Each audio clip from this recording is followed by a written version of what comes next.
film. I'm from the town of West, and I've been a filmmaker by trade. And this is a first-hand story of the people telling their story. It's what they went through, just encompasses the whole side of it, of this disaster. And it's actually something that I think needs to be told. It's a side that we don't need to see happen again. And I think by them telling it from their side, what happened, what they went through, I think it'll hopefully keep that to where we just don't kick a can down the road on this. This will be a textbook case of what will happen if he does it again. Yeah, Jim's right. We're, this isn't trying to uncover any great truths about, investigative journalism. This is a human interest story. These are people who suffered and were caught up completely by surprise. People who while it was happening, didn't know what was going on. And the way in which they find that there's this innate humanity in people they don't know, and in the way that everyone rallied around them to help them in this time. So it's that it's a human interest piece. Where's the town today now that it's happened? It's the dust is clearing. It's still in reconstruction. Was there this past weekend, and they're having to rebuild the roads. There's a new school coming up that will be back, I think, in 2016. A new rest home. There's new houses being built, but the dust is kind of clearing, and it was a big thing. It's a big disaster. What would you say was the biggest challenge in doing this film? And were there any hesitations, especially Jim, you've been from there, that maybe you might unveil something? The biggest challenge was I wanted it to be their story. I felt if I wrote a voiceover, it would be mine, and it needs to be theirs. They need to have a voice, and that put a big challenge on Chuck too, because we had to keep the tension, to keep it interesting, and in the build-up, it was hard to. You almost don't want to have people have to relive it, but then I noticed in shooting some of this that some of them needed to get this out because it sets in, and this is a town of giving, not of taking. So they don't like to ask for help. They're raised that way. So it was a little bit challenging that, and the challenge of doing it without a budget just made it even a lot more. But with all the friends in the industry I had, everybody pitched in for it. It was good. Because this was a story based more focused on human interest, did you try your best to avoid the part of the documentary where you point fingers as to why this disaster happened, how it could be prevented? Absolutely. If I brought in ideology, I would have failed, because this isn't about ideology, it's about people. And I think we're getting too much into that side.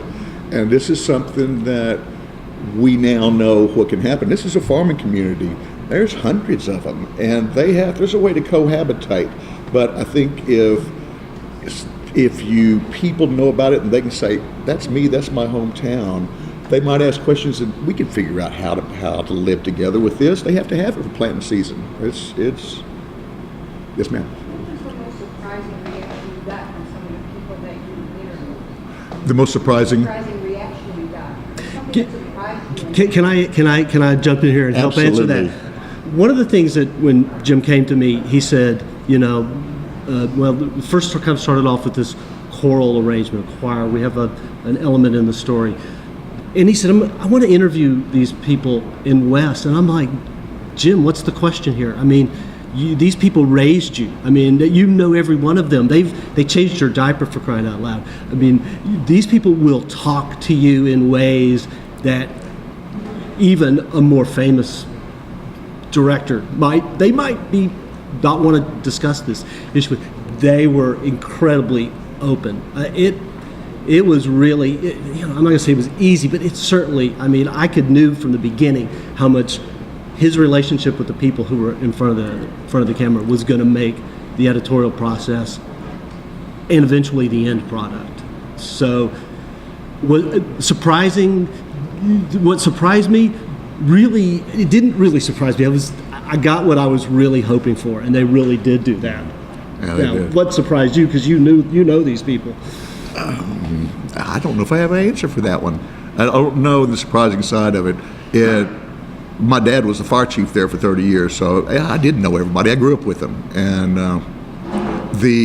seeing some of the outpouring of people from out of town probably was the most surprising thing I experienced. I don't know if that's the answer to your question, but there's still people coming from out of town trying to help the town in recovering. Can you recall kind of where you were and how you first found out about the events of West and kind of some of your initial responses back when the event actually happened? Sure, I was in the bar under my office, and it came on TV, and eerily enough, I still have on my cell phone. I texted 3 of the firemen who are my best friends I grew up with, and still have that text of asking them, "Are you okay?" And there's a chilling answer from one of them. And I knew I had to go down there because I was seeing that people were the media was feeding on social media because they weren't getting any answers, and they needed somebody to be delivering press releases. And I jumped in the car and went down, and that's what I did. I did not expect to see what I did with. There were Beijing TV, Al Jazeera. There was stations everywhere. I've never seen that many satellite dishes in my life. And they happened to make me PIO when I went down because I was in the film industry. Just real quick.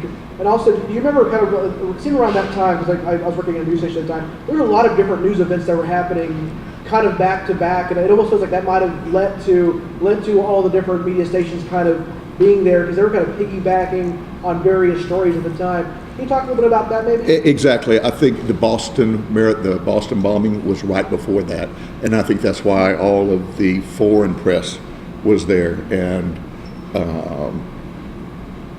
it just sent them straight there. So that's what they were feeding off of. Again, I've never seen so many satellite dishes in my life.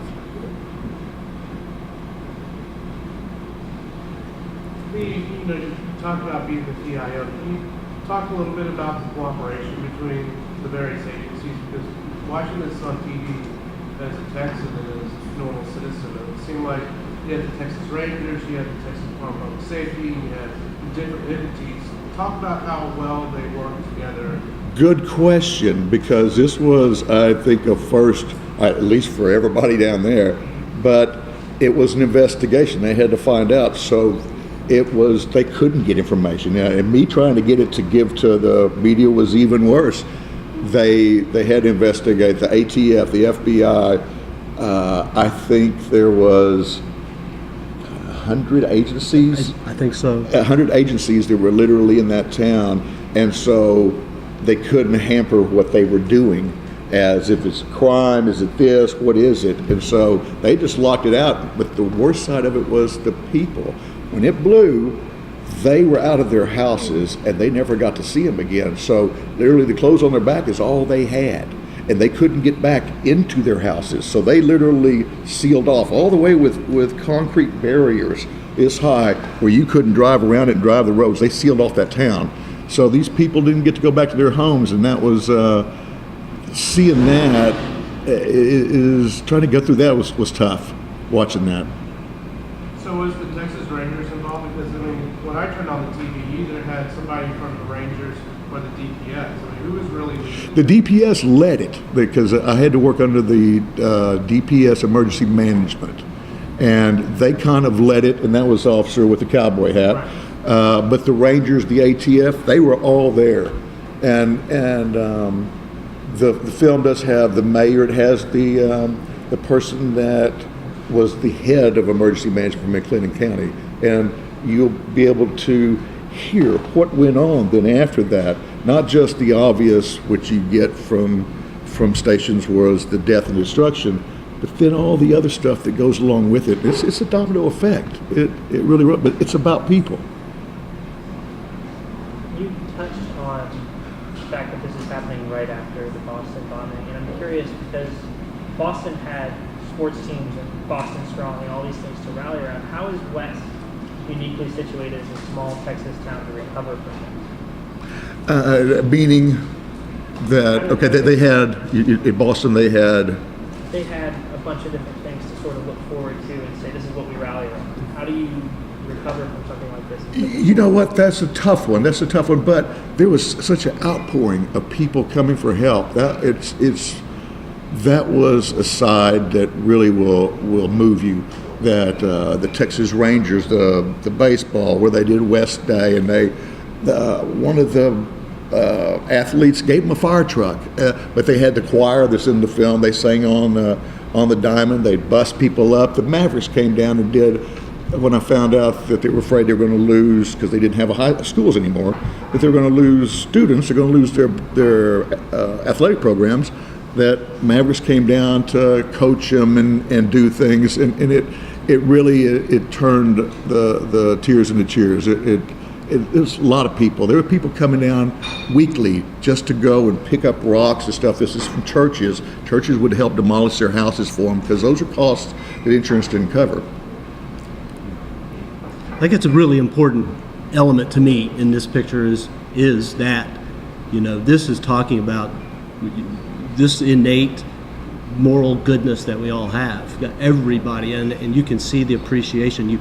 And much as Jim said, they don't ask, but you could just tell, when they're talking, and especially about when talking about the recovery, or even in the midst of the disaster, not worrying about what's wrong with them. Why did they get thrown to the ground?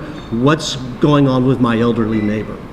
So this is the innate in who these people are, and and people just drove. Just in droves came there to help them out. And it wasn't giant organizations, and that's the beauty of it. It's not the corporate. This isn't corporations coming in to save the day. These are your neighbors, and your neighbors you've never seen and you will never see again, maybe. I'd like to add to that I was having to work out of it's the West Fest grounds. And this is where the donations were coming in, water and clothes and all kinds of stuff. But it was 2 days went by, and people were thinking that, we got too much stuff. Because I know the people in West, I never saw anybody from West out there. They didn't want to go act like they were needy. They didn't want to go through boxes of clothes and stuff. And literally, we went and built a little store, so it felt like it was a store, so they didn't have to go run through stuff. And people started coming to take, but I never saw people coming out to take things. Talking one quick question about disaster response. Before the West Texas incident, when people thought of Clinton County, they thought of Waco and the Ranch Davidians. Do you think that incident helped the county as a whole and the city really cope with something big like this? Because when you talk about a small town, they not necessarily have the experience to deal with big, large emergencies and deal with the press, like you say, the international press. And I don't think the international press has been to that area since Waco. I don't know if anybody's dealt with anything like this anyway. It's how big it was. Well, they did. They readily admit, they being the city council, the mayor, they're telling us, they're saying, this is more than we know what to do with. We really do have to have some structure. We need somebody. There's got to be defined methods, and those people were there. Those people showed up that day. From around the emergency management people from the McClellan County area were there moments after it happened, just simply by having somebody call them immediately. So it was. I think there was like 1,500 people that came from out of town, and this is from the different fire departments to the different agencies to all that into this town of 2,500. So it was like a whole nother town that was in there too. After seeing the help that westbound, what do you think West needs in Texas? One more time. After seeing the help that out of town was brought to town, what do you think West needs in Texas? Go. Boy, the one thing I'd want first think comes to my head is hope, but that's something that somebody can identify, I think, more with when it's a small town than with a larger city, because you see a lot of that. And in small communities, you don't see one that's just totally turned upside down. but I think it's hope to see how they have come back. And Chuck, help me. Well, no,